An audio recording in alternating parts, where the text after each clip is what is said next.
The Magnificent Seven are all falling, or what I call the Terrible Ten, and they're falling because of nerves about Nvidia and what their quarterly reports are going to say at 1 o'clock today, Pacific time. Also, we're nervous about the Fed. The Fed's going to talk, and really, I think he's not only does the Fed not have a reason to cut rates as was expected and why the market has gone up so much since December, thinking that there would be a cut in March. I don't think there will be a cut in March. I don't even think there will be a cut in June because all the numbers are still high. So the intention of the Fed raising interest rates was to drive inflation down. Now, here's what's hilarious to me all this nonsense that we do and pay attention to me, it's like I don't really believe any of it. I just use it as a tool whether or not I'm going to invest. So, the 3.1 inflation rate came out last week and it sent the market down because inflation was red hot, which I think is hilarious because just 2 months ago in November is 3.1 and it sent the stock market up the highest, one of the highest moves we've ever seen in a 2 month period. So 2 months ago, 3.1 was showing down. Now at 3.1, it's red hot. I also look at this number down here that never gets talked about. What this is not adjusting for seasonal employment, so like Christmas workers and that type of thing. So it was 3.0 when it was cooling down. Oh, things are great. Stock market goes skyrocketing high, and then it went to 3.3, and this December, no big deal.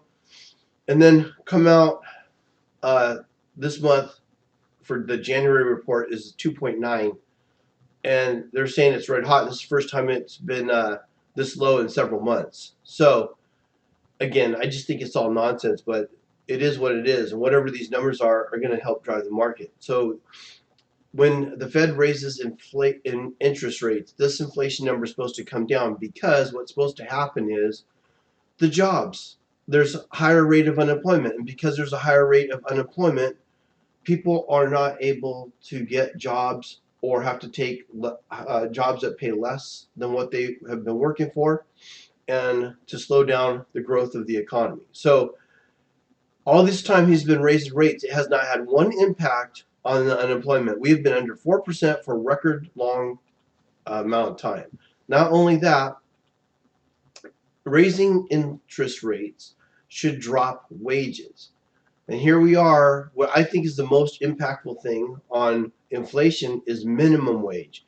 Raising minimum wage up to $15 an hour is really going to be a big driver, in my mind, what's going to raise inflation. And maybe it's just a coincidence, but pretty much everywhere I've been watching, all these cities are raising their minimum wage. And what's happening? We got inflation going sky high. We got companies announcing raises. I know Boeing's their union is striking for a 40% raise.